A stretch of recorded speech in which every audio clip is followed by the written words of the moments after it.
Animaliza Cast, uma parceria com Popularizando a ciência. Olá a todos, eu sou a professora Gabriele Marisco, coordenadora do projeto Popularizando a Ciência. E eu sou a Carol Pessoa, sou cofundadora da ONG Arca, antiga Salve um Gatinho, e hoje a gente está aqui com a doutora Mariana Gomes, ela que foi a primeira presidente da Comissão de Defesa e Proteção Animal da OAB Subseção de Vitória da Conquista e também a fundadora do Caramelo Bazar. Obrigada, Mari, por estar aqui hoje. Obrigada pelo convite, meninas. Olá, pessoal. E aí, Mari, a gente queria começar já perguntando para você de onde surgiu essa ideia do Caramelo Bazar. Como é que foi isso? Certo. Eu sempre sempre tive muita sensibilidade com as demandas dos animais em situação de abandono, mas eu nunca tive a estrutura e a coragem para fazer resgates, assim, para assumir, porque a gente sabe que não é fácil, né? Que envolve uma série de responsabilidades, de despesas, de logística, e isso era uma estrutura com a qual eu não contava. E aí, em 2020, eu vi uma influenciadora daqui da cidade fazendo um bazar beneficente para causas diversas, para ajudar um time de futebol feminino, para fazer cestas básicas. E aí eu pensei, né, por que não fazer isso pelos animais, como algo permanente? E assim surgiu o Caramelo Bazar. Eu tinha algumas roupas em casa, minha mãe também tinha roupas que ela não usava mais, e peças que estavam em ótimo estado, e aí eu resolvi criar a página do Instagram e passei a postar essas peças semanalmente, numa quantidade que eu conseguia administrar em conjunto com a minha rotina. E assim, o Caramelo continua até hoje. E só pra quem não conhece, né, fala do arroba também do Caramelo. Sim. O Instagram do Caramelo é @caramelo_bazar_. Como é que as pessoas adquirem? Então, elas entram em contato com você pelo Instagram. Isso. E aí elas marcam um local para pegar com você? Como é que funciona? Eu posto, em média, 9 peças de roupa, assim, semanalmente. E posto livros, acessórios. E quando as pessoas têm interesse em fazer a compra das peças, elas comentam nas próprias postagens. Ou elas mandam uma mensagem pelo direct. E aí a pessoa pode buscar comigo. Ou eu marco um ponto de entrega com a pessoa. E nós temos também uma Motogirl parceira que faz essas entregas legal. também. Então, atendendo a todo tipo de necessidade aí. E o valor arrecadado com a venda dessas peças de roupa é todo revertido para animais resgatados. Eu não tenho um vínculo com um grupo de proteção específico. Eu sempre estou variando a destinação desses recursos, mas, por exemplo, se a Arca resgatou determinado animal que foi hospitalizado e que tem uma determinada despesa numa clínica, eu faço a destinação de um valor que é possível dentro do caixa do bazar diretamente para a clínica onde aquele animal está resgatado. E posto a prestação de contas, um pequeno resumo sobre a história daquele animal. E da mesma forma, por exemplo, se Gabi resgatou um animal, assim, ela não é de nenhum grupo, mas eu fiquei sabendo, eu sei, né, do trabalho que ela faz, procuro saber também se ele está precisando de um medicamento, se ele está internado, e também faço essas destinações sempre já diretamente à finalidade a qual o valor se destina, né? A gente da ONG mesmo, volta e meia, dá Mari, tem como pagar essa medicação? O Caramelo pagar essa medicação aqui, ela vai. Sim. Sempre que pode, ela tá ajudando a gente demais. Então, assim, pra você ver, né, que as formas de ajudar são muito variadas. Não é só necessariamente você pegar e resgatar o animal na rua ou você botar na sua casa. Você pode mobilizar uma parte da sua vida para ajudar a custear despesas que são inerentes da causa animal, né? E o legal que Mariana faz é isso, assim, embora ela não esteja vinculada a um grupo a uma ONG, ela acompanha diversas pessoas que são protetores independentes. Nós temos muitos aqui no município de Vitória da Conquista, né? Na verdade, ONG mesmo, direitinho, né? Com toda a documentação. eu acho que é só a ONG Arca. E a AMA. E a AMA, É. né? Então, assim, mas existem muitos protetores aqui em Vitória da Conquista. A gente, né, segue vários aí no Instagram e acompanha o trabalho de muitos. Sim. E o importante é ajudar, né, esses animais de alguma forma. Parabenizar, né, Mariana, porque Obrigada, Mariana, né, ter esse voluntário, porque essa atividade voluntária requer tempo, requer Sim, demanda, bastante. né, Organização. organização, e a gente dedicar um pouquinho do nosso tempo para isso. Sim. Eu queria, Mariana, que você explicasse um pouquinho o que é a OAB, de forma geral, e o que são as subseções, né? Porque realmente é uma coisa que eu acho que quem não é advogado, quem não está diretamente ali, não sabe como é que funciona. Sim. Certo, Gabi. Então, a OAB, a parte que é conhecida pela população em geral é que é a ordem, né, dos advogados do Brasil que representa a categoria profissional. Representa os interesses, os direitos e também tem outras frentes de atuação visando a contribuição social da profissão com outros setores da comunidade, né, como pessoas que lidam com o público que não tem condições de uma assistência advocatícia ou com escolas, crianças, adolescentes. E existe também algumas comissões animais, né, voltadas para o direito animal. Dentro da OAB, a OAB nacional se subdivide em seccionais dos estados. Então, temos aqui a seccional do estado da Bahia. E uma seccional se subdivide em subseções, que são as cidades que representam...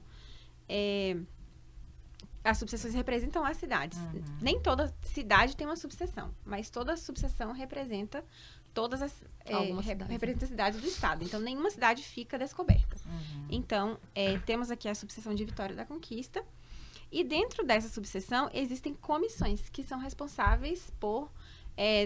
especializadas em tratar sobre assuntos diversos. Então, temos aqui, por exemplo, uma comissão de prerrogativas para poder garantir a efetividade dos direitos dos advogados na profissão. Temos uma comissão da jovem advocacia, que se especializa só em lidar com os jovens advogados que estão ingressando na carreira. E acredito que foi em 2020 mesmo, foi 2021, foi criada a Comissão de Defesa e Proteção Animal, na gestão de doutora Luciana, cujo objetivo é se especializar na tratativa e na garantia de direitos animalistas dentro do espectro de possibilidade de atuação da advocacia ali. E aí, no momento dessa criação dessa comissão, eu fui convidada para assumir a presidência e, a partir daí, nós começamos a compor o restante do quadro. Que aí, Carol entrou, Mariana Bilrum entrou também, Michele Damasceno entrou. E aí, nós iniciamos a fazer os trabalhos voltados sempre para os limites da advocacia ali, buscando a efetivação de políticas públicas. Tá, aí assim, a Comissão de Defesa e Proteção do Direito Animal de Vitória da Conquista é só do município de Vitória da Conquista ou pega uma região? Não, são outras cidades. Isso, ela pega uma região, ela pega, eu não sei todos os municípios, mas ela envolve Poções, envolve Planalto. Então são regiões Em Barra do Choça. próximas de Barra do Vitória Choça, da não tenho Conquista. certeza. Cidades próximas de Vitória da Tá, Conquista. certo. E aí eu queria que você falasse um pouquinho pra gente como é que foi assim, você foi a primeira presidente, né? Agora a gente já tem uma segunda presidente, Isso. né? Que é a Mariana Bilrum. E eu queria que você falasse um pouco pra gente, assim, explicasse para os nossos ouvintes o que a comissão se propôs a fazer, o que vocês conseguiram fazer durante o período da sua gestão. Certo. Inicialmente, nós partimos do ponto... Desculpa, só fazer uma errata, porque parece que tem muito tempo, mas foi 2022 que Foi 22, que né? foi criada a comissão. É uma comissão Tanta super coisa que a recente. gente já fez. É muita coisa. Parece que foram anos e anos a fio. Quais foram as atividades que você, na Sim. sua gestão, Obrigada. quais foram as ações que vocês conseguiram desenvolver, né, os desafios, né, porque eu acredito que a temática de direito animal, ela tem bastante acredito não, né, uma afirmação minha baseada em dados científicos, né, existe muita resistência da temática de direito animal. E aí, assim, existir uma comissão, acho que já é um avanço, Sim. né, só de ter uma comissão já é um avanço.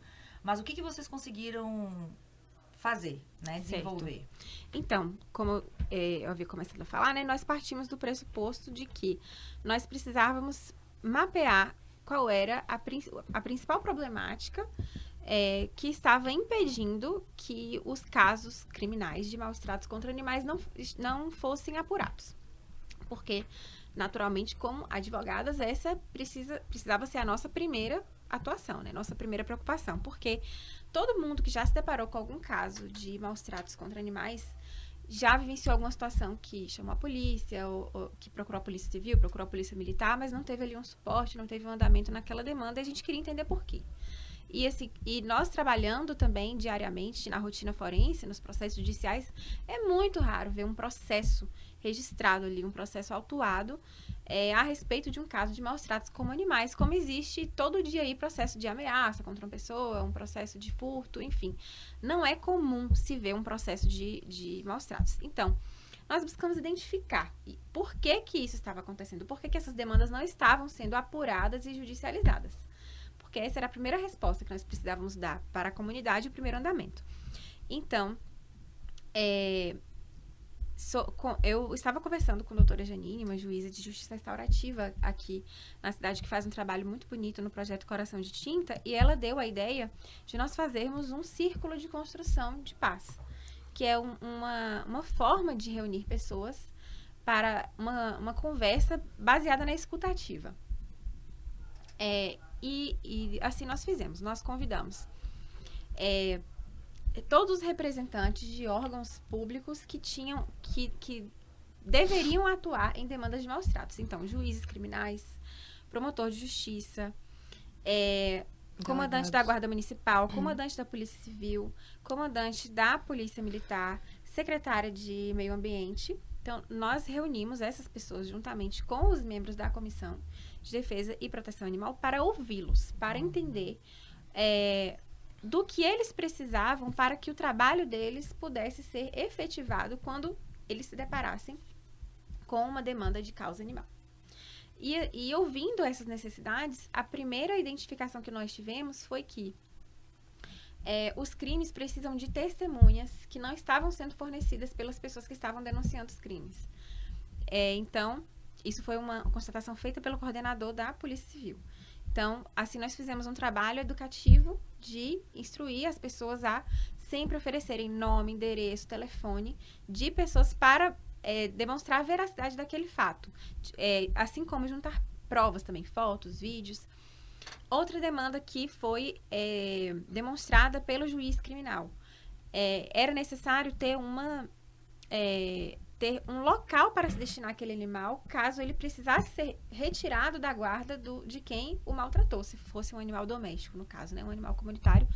Muitas vezes não existe essa necessidade, mas um animal doméstico que é maltratado em casa, ele precisa ser destinado para algum lugar. Não temos um abrigo público, então, apesar de absurdo, é importante que quem denuncia já diga à polícia para onde aquele animal pode ser destinado. Porque o juiz não pode dar uma decisão judicial de retirar o animal daquela guarda sem dizer para onde ele vai. E, nesse momento também, o comandante da Guarda Municipal se prontificou a receber uma capacitação por meio da UAB para que o seu efetivo fosse preparado para lidar com animais domésticos, porque eles estavam em andamento de criação do GAMA, né, do Grupo de Apoio ao Meio Ambiente, que eles estavam com a formação voltada para animais silvestres e se dispuseram a trabalhar também com os resgates, nesses casos de animais domésticos, em situações que, claro, houvesse uma destinação. Uhum. Então, a partir dessa tratativa, nós fizemos essa capacitação para a Guarda Municipal, que também teve outras edições com a Guarda Municipal de Planalto, teve uma edição também com a Polícia Militar, teve com a Polícia Civil também, não foi? A Polícia Civil não teve? A gente não conseguiu data. Mas então, foi com a Militar. É algo que tá aí no futuro. Sim. Ai, gente, cenário desmontando. Isso, a gente tá em... Quem tá assistindo a gente viu, né? Que o cenário... Quem tá só escutando não viu. Só viu o barulhinho. Mas é porque é isso, contenção de gases a gente ainda não tem patrocinador, algum dia a gente vai ter e vai colocar aí. Mas talvez a gente possa colocar aqui, ó. talvez seja uma opção. A vida assim, como ó. ela é. Sim, É, a fica vida legal. como ela é. Agora Pronto. acho melhor escorar, senão ele vai Achei que cair, eu colei no microfone. Então pronto. Pronto, certo, Mari. Tem mais alguma ação que você gostaria de pontuar? Eu posso fazer a próxima pergunta? Sim, só a última iniciativa também. Nós fizemos porque nós percebemos que, devido à sobrecarga de demandas que existe para os profissionais, tanto para os policiais quanto para os demais juristas, nós notamos que não existia ali um conhecimento para a identificação do que é um caso de maus tratos. Então, muitas vezes, quando uma pessoa ligava para a polícia e falava, tem um cachorro aqui nessa situação, a pessoa que atendeu ali na SICOM, muitas vezes não sabe identificar se aquilo é um caso de maus tratos ou não. Para poder dar o encaminhamento, muitas vezes já negava a assistência. Então, nós fizemos um checklist baseado na resolução do Conselho Federal de Medicina Veterinária, e oferecemos ao coordenador da Corpim, e ele se comprometeu a repassar para os delegados, e esses delegados repassarem para os demais investigadores para que eles estivessem aptos a, de fato, identificar quando um animal está em situação de maus tratos ou não. E isso é um conhecimento que não está, assim, ao alcance de todo mundo, né? Então, nós fizemos isso com o objetivo de viabilizar uma atuação mais clara. Então, essas foram as atuações iniciais, assim, mais notáveis que nós fizemos, com o objetivo mesmo de provocar uma alteração na estrutura mesmo e uma logística possível de se praticar no dia a dia profissional, que nós sabemos que enfrenta diversas dificuldades aí de falta de estrutura mesmo oferecida pelo poder público. Falta de estrutura, falta de pessoal, a gente sabe que existe essa demanda. E a partir dessas suas falas, eu queria trazer algumas perguntas. Certo. Tá? Então, assim, a primeira que você traz foi da escuta. Eu achei, assim, super interessante vocês desenvolverem essa escutativa. Achei que foi um desafio vocês conseguirem unir todo mundo no mesmo espaço e poder dialogar com isso, né? Então, a escutativa, eu acho que é isso. Pra gente tentar resolver qualquer problema, a gente primeiro tem que escutar quem tá envolvido para saber como que a gente pode contribuir de alguma forma, né? Então, a escutativa, ela, em qualquer setor, eu acho que é indispensável ouvir as vozes que estão... Não adianta só a gente criticar, né? A gente tem que saber quais são as demandas, né? Quais são os desafios para esses atores, né? Então, você traz, assim, ó, a importância da testemunha, né? E aí, o que eu observo? Eu acho que vocês também já tiveram essa experiência, que é o quê? As pessoas têm medo. As pessoas elas têm receio de denunciar vizinho. Eu já escutei isso por diversas vezes. Como é que eu vou denunciar? Se eu tirar uma foto aqui, o vizinho vai saber que foi daqui da minha casa que foi tirada essa foto, né? Então, assim, existe muito medo com relação a isso, né? Eu queria que você falasse sobre isso um pouquinho, né? Porque às vezes a pessoa tem como provar, mas ela tem esse receio. E ela não quer se comprometer. Ela não quer se comprometer. Aquilo. E o boletim de ocorrência, a importância do boletim de ocorrência. Eu sei que vocês também têm desenvolvido esse trabalho. A Mia, né, que é o aplicativo da ONG, assistente virtual que conversa, né, com a comunidade, ela faz isso também de explicar como fazer um boletim de ocorrência, porque o boletim de ocorrência às vezes está muito distante da comunidade, né? Até um pouco tempo atrás eu não sabia que a gente podia fazer um boletim de ocorrência online. Eu achava que eu tinha que ir lá na Polícia Civil. Aí, às vezes, a gente vai e quer falar de um caso de animal. Eu mesmo, né? Não é uma história. Eu já cheguei lá no Polícia Civil para tentar fazer eu fiz, né, o boletim. Só que a primeira orientação que eu recebi é que eu devia entrar em contato com uma ONG, que não adiantava eu ir na polícia. Aí eu falei, que inclusive me passaram o contato de um protetor. Aí eu falei, não, eu quero registrar. Aí ele falou, você pode registrar, mas provavelmente isso não vai pra frente. Eu falei, não, mas eu quero registrar assim mesmo. Mas é uma coisa de constrangimento. Você fica um pouco... Você se sente constrangida de querer fazer uma coisa, mas assim, lá no atendimento mesmo, já falam isso pra você. E tem pessoas que, inclusive, chegam, recebem essa orientação e vão embora. Não fazem que nem eu fiz, não. Eu quero assim mesmo, eu quero fazer o registro. Eu, inclusive, já passei por isso, assim, já passei por muita resistência na Polícia Civil para conseguir registrar. Para fazer o registro, né? Sim. Então, assim, acho que o boletim de ocorrência online, ele é fácil. É democrático, né? Eu já fiz 2 vezes, assim, é super fácil de fazer. Sai o comprovante lá. E aí é isso. Eu queria que você falasse, Mari, para quem está escutando a gente e quer fazer uma denúncia. Certo. Mas que tem esse medo. Qual seria a orientação, né? Qual seria, assim, o que essa pessoa fazer para ela não deixar de fazer essa denúncia? Certo. Porque a gente sabe da importância do registro da denúncia. Então, a nossa legislação garante a proteção à testemunha. O que é importante ser feito, e isso nós, inclusive, repassamos para a Guarda Municipal na sua atuação, quando tivesse contato com essas testemunhas, para instruir a população dessa maneira. Quando a pessoa presencia, testemunha algum tipo de crime, para resguardar a identidade dela, ela pode fazer a denúncia, registrar o boletim de ocorrência virtual, e ela pode constar no texto ali no registro da ocorrência um pedido para os policiais para que preservem os dados dela, a identidade dela, para que o autor do crime não tenha acesso a isso. Porque isso é garantido legalmente. Do anonimato, pedir o Isso, sigilo das suas informações pessoais. É possível fazer esse pedido. E aí a polícia não pode passar isso para o autor do crime. Certo. Então, é possível a pessoa fazer esse pedido e aí o autor só vai ter acesso, no caso, A denúncia. E as provas também. Ele precisa, porque o autor, para ele conseguir se defender da maneira adequada, ele precisa ter noção do que apresentaram contra ele ali. Tanto do texto da denúncia, quanto de fotos, vídeos. Então, assim, se a pessoa não, por exemplo, se ela quiser filmar, tirar uma foto, tentar tirar de um ângulo que não fique muito evidente de que veio da casa dela, ou então gravar áudio. Sim. Porque um áudio não tem como você saber de onde veio. Mas os dados dela podem ser preservados. Sim. Ótimo. Então, é muito importante que a pessoa peça isso Garanta para a polícia, para Ótimo. garantir. Então, isso é uma coisa bem Porque importante. existe esse dever Que eu acho que a institucional. MIA também tem que estar lá na MIA essa informação.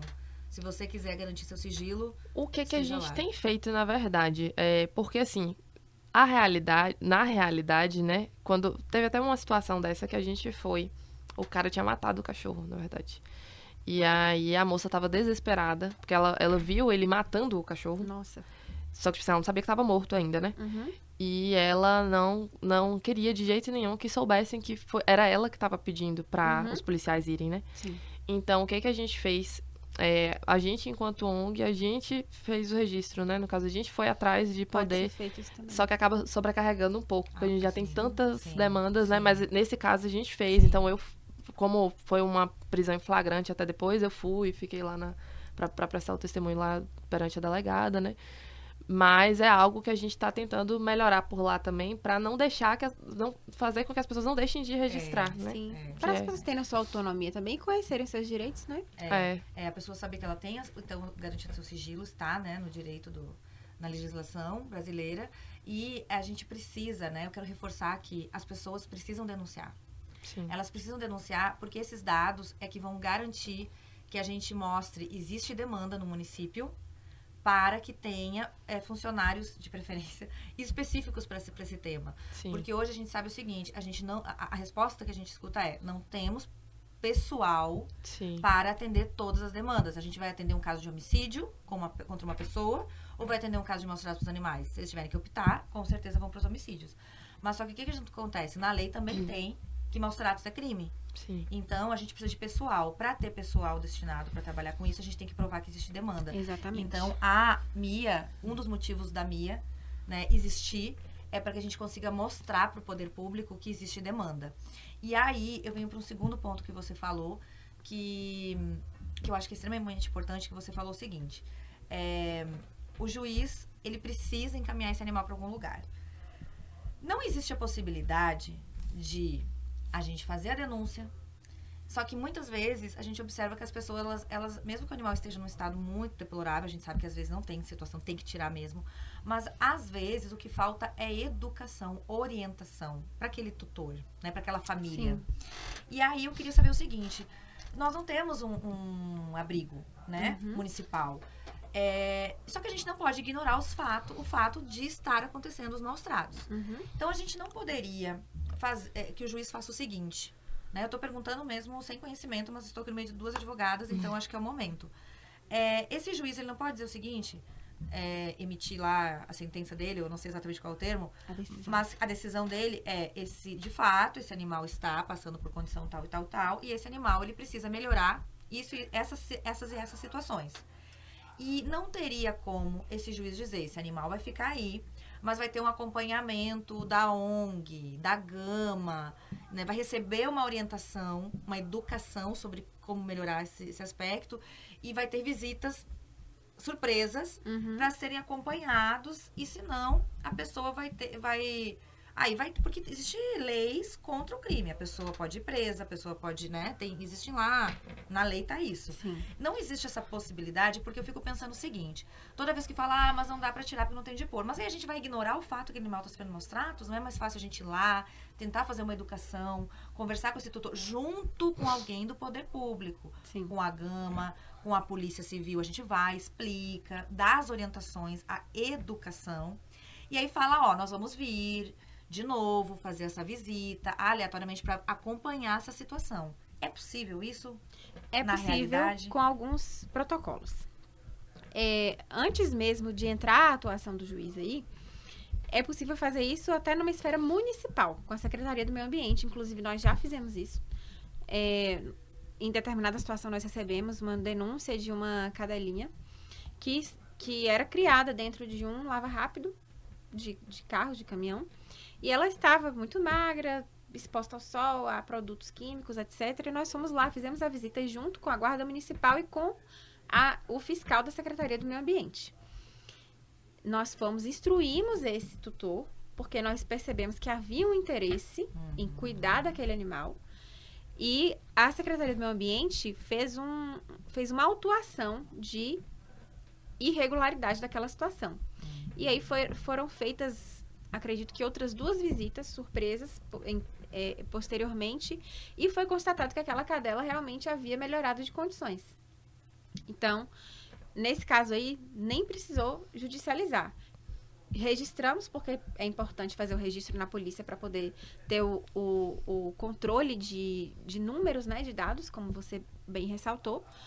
Mas não precisou isso chegar no ponto de o juiz ter que atuar. Sim. Não gerou uma atuação judicial aí. Mas se for um caso que chegue até uma autoridade judicial, um juiz, ele pode fazer determinação de medidas cautelares, que é o termo que nós chamamos, para que aquele crime não volte a ocorrer. Essas medidas cautelares existe um rol ali específico determinando algumas medidas cautelares na legislação, mas também existe a possibilidade do juiz aplicar alguma medida que seja mais adequada ao caso. Então, por exemplo, se o juiz perceber que o que falta ali naquela situação, o que precisa naquela situação é a pessoa ser educada, ele pode determinar que a Secretaria do Meio Ambiente vá até o tutor e dê as instruções. Não é interessante determinar que ONG faça atuação, porque é como se fosse terceirizar o serviço do Estado para um ente privado. Então, assim, não é o ideal. Mas atuar dentro da esfera do poder público é possível. Fazer essa determinação para a Secretaria do Meio Ambiente fazer uma autuação, fazer o acompanhamento, fazer a instrução. Mas tem situações que nós percebemos que o tutor realmente não tem o menor valor pela vida daquele animal e que não vale a pena ali esse tipo de atuação.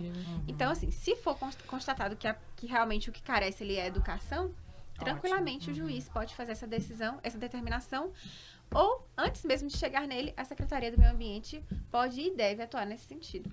Eu acho que assim, porque se a gente olhar também, né, que a retirada da guarda é, na verdade, pena. E é uma pena, assim, Sim. a pena combinada naquele crime. Além da prisão em si, né, tem a pena de retirada da guarda do animal. E eu já vi alguns casos lá no sul, um caso lá no sul, que essa retirada da guarda foi revertida. Então, assim, houve o resgate, esse animal foi encaminhado para um abrigo, para ser tratado, e aí depois reverteram judicialmente. Então, assim, são muitos passos até chegar à parte judicial, né? Tem toda a parte, tem a parte administrativa, que é ali do SEMA, tem a parte de investigação, que é a polícia. Até se judicializar, demora. Porque vai ser instaurado um inquérito policial, aí vai ter toda a fase de investigação, aí depois vai se encerrar um inquérito com indiciamento ou não, para só depois o Ministério Público oferecer a denúncia, né? E aí o juiz vai aceitar a denúncia ou não, né? Então a gente tem que pensar nesse local de destinação e na atividade de educação no início. A não lá na ser identificação. Isso, a não ser que seja uma situação de flagrante, porque aí se for o flagrante, o juiz aprecia antes mesmo do inquérito, da investigação ser finalizada, e chegar ao ponto do MP oferecer uma denúncia. E essas situações de flagrante que são as mais problemáticas, porque Sim. aí tá lá, você tá vendo o animal ser escorraçado. Você vai levar aquele tutor, você vai conduzir, né? Ele vai ser preso e esse animal vai pra Vai onde? Que é o que acontece hoje aqui em Conquista. É isso. Né? A realidade de Vitória da Conquista hoje é isso.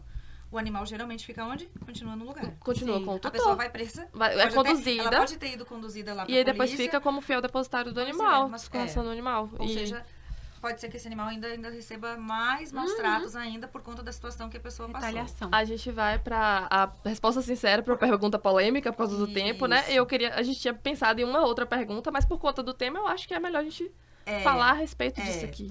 Então, Mari, a gente tem no nosso... Uma das coisas que a gente definiu, eu e Carol, quando a gente montou, né, o Animaliza Cast, é que sempre vai ter uma pergunta polêmica e pedindo uma resposta sincera, tá? E aí a gente, quem tá acompanhando aí as redes sociais, recentemente foi apresentado, né, para a sociedade do município de Vitória da Conquista a entrega do castramóvel, né? E que a gente sabe que é extremamente importante porque a gente defende muito o controle populacional. Como é que a gente faz o controle de animais? É uma série Controle de coisas, ético, né? Muitas coisas a gente tem que fazer, mas uma delas é a castração. Urgentíssima. Né? Por quê? Porque os animais, eles têm instinto. Então, assim, eles se reproduzem o tempo todo, né? Conforme cada um a sua genética e a sua questão biológica. E aí eu queria saber com você, como advogada, você pode ficar à vontade para responder, ou como atuante na causa animal, né? Se você já conheceu o castramóvel, se você já leu sobre isso, se você já tem alguma opinião formada ou em construção sobre o castramóvel do município de Vitória da Conquista. Certo. Foi uma medida muito recente, né? Foi inaugurado na semana passada, se não me engano. Isso. Então, eu ainda não tive o contato com o serviço, assim, como usuária, nem como intermediadora, nem nada do tipo. Não cheguei a encaminhar nenhum animal para o castramóvel. O que eu vi foi que eles inauguraram e estabeleceram lá um cronograma periódico de atuação em bairros distintos, né, para atender aos cidadãos daquelas localidades. Eu acho uma iniciativa muito válida, muito importante, como você já mencionou, só que eu penso também que ela precisa ser muito bem delineada para que produza os impactos que vão repercutir no controle, de fato, populacional dos animais. Então, aprendi, inclusive, no Popularizando a Ciência, que existe um cálculo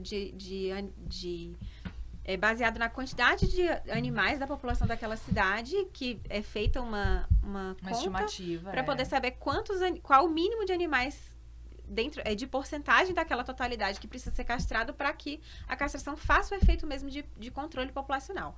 Então, eu entendo que, inicialmente, precisa haver esse censo da parte da prefeitura para que a atuação seja estratégica, e eu não vi nenhuma informação a respeito desse censo. Eu vi que está sendo feita a microchipagem, mas, assim, essa microchipagem é só nos animais que são encaminhados para Condutores.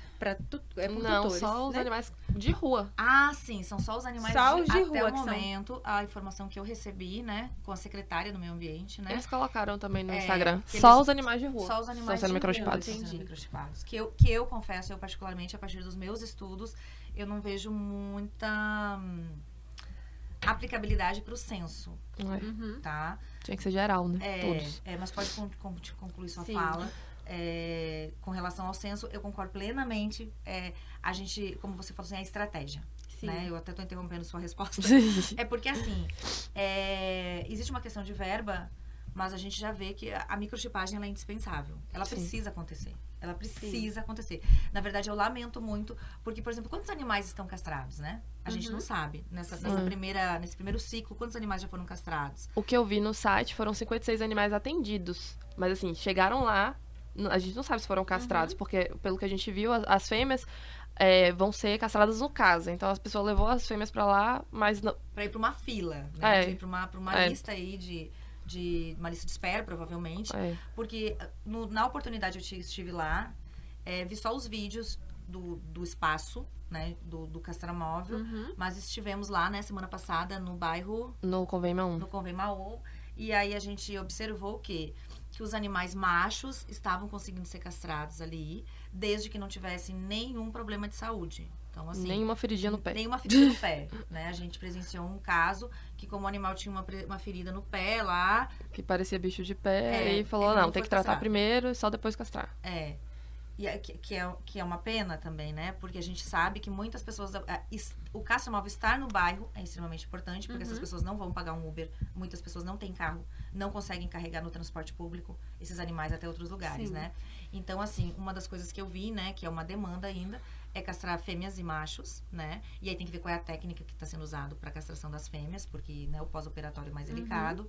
Mas, assim, microchipar todos, eu acredito que, assim, que é a melhor forma da prefeitura mostrar, nós conseguimos castrar X animais com microchip e tá aqui os dados disponíveis para a sociedade, né? Eu acho que esse seria a forma mais...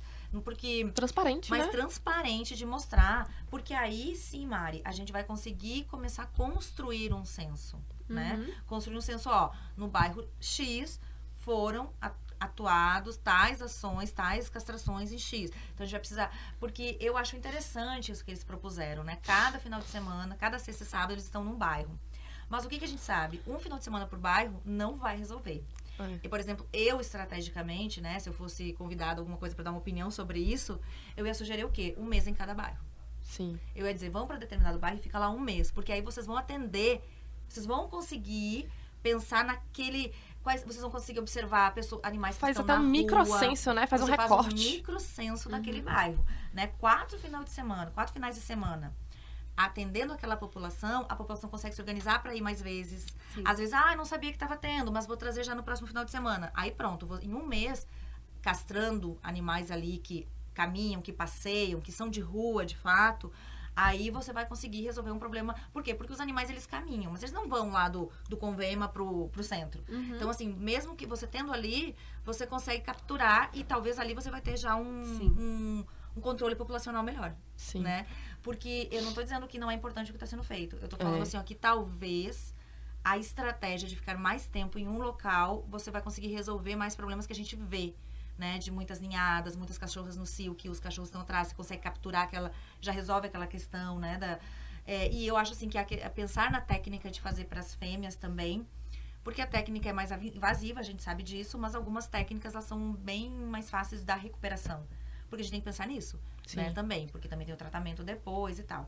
Então, assim, como você não conheceu ainda, com certeza você vai vir mais vezes pra gente conversar aqui. Tem muito assunto pra falar. No AnimalizaCast. A gente já passou, né, dos 30 minutos. Ixi, e Maria, aí, conversamos demais. eu queria agradecer a sua participação, te parabenizar pela sua iniciativa com o Caramelo Bazar. Caramelo Bazar e pedir pro pessoal sigam o Caramelo Bazar. Sim. A gente nós vamos fazer um AnimalizaCast só sobre economia circular, mas a gente tem que aproveitar a oportunidade que a Mariana tá aqui e falar às vezes o que a gente não quer, às vezes não, muitas vezes o que não serve mais pra gente pode servir para o outro, né? Uma pergunta que a gente não fez só pra encerrar, se as pessoas quiserem doar itens pra o bazar, como é que faz, Mari? Sim, se as pessoas quiserem doar itens, é só entrar em contato comigo. Por meio do direct. São sempre peças que, num estado que Usável. você compraria. Justamente. Né? Assim, peças que estão sem rasgos, com a coloração boa, peças que estão, assim, num estado perfeito mesmo de uso. Sim. Atualmente, neste momento, hoje são 17, né? 17 de maio. Tô perdida no Hoje é tempo. 17 de maio. Pronto. Hoje, 17 de maio, eu não estou recebendo doações porque eu estou com estoque, graças a Deus, Ótimo. bem abastecido. Então, agora, eu tô fazendo o movimento mesmo de fazer queima. a venda Saída. mesmo para poder melhorar nosso caixa e poder ajudar mais animais. Mas é uma exceção. Normalmente, eu sempre estou aberta a receber doações de livros, acessórios, roupas, bolsas, calçados. Em sua maioria femininos, porque é o público-alvo do Caramelo Bazar. Mas aí é só a pessoa procurar, mandar um direct ali e eu falo se as doações já abriram novamente ou não. E se não tiverem abertas, aí se encaminha pro Bazarcão. Encaminha. Sempre Sempre faço isso também. Tem o Bazarcão também, Sim. que é um um bazar solidário também, em prol de animais. Ele fica localizado dentro do campus da UESB. E a gente também está na mesma situação. Com estoque, né? O que a gente precisa agora é vender. Mas, assim, se as pessoas tiverem peças boas que acham que vale a pena, né? Tragam pra gente no Bazarcão, ou entrem em contato com vocês, né? Com o Caramelo, porque é isso. A gente precisa ter materiais, isso é muito importante. E a pessoa mesmo também pode ter iniciativa. Pessoal, tô vendendo isso aqui, esse valor vai ser destinado para uma ONG, para um protetor, né? Sim. Então, assim, a gente às vezes pode fazer isso. Não precisa, não quero, vou eu mesmo fazer. Então, faça isso, né? Faça que nem Mari. Sim. Então, assim, estamos encerrando hoje por conta do tempo, para que os nossos ouvintes consigam... Passou rápido. Para que todo mundo consiga escutar o que a gente tá falando. A gente quer ser mais breve, né? Fazer podcast no máximo 30 minutos. Mas agradecer a sua participação, te parabenizar por todas as suas ações, né? Dentro da temática animal. E em breve te chamamos de novo pra gente conversar mais alguma coisa sobre mais algum tema do Animaliza Cast. Muito obrigada, menina, pelo convite. A iniciativa de vocês é incrível. Eu admiro muito o trabalho de vocês na Arca, na popularidade da ciência, na continuidade dos trabalhos na UAB. Vocês fazem muita diferença mesmo. Aqui no cenário mesmo da causa animal. E eu sou muito agradecida por poder aprender com vocês também. Presença feminina mudando o mundo. Sim, sempre. É isso. Aguardamos vocês no próximo episódio. Beijo. Tchau, tchau. Tchau, gente.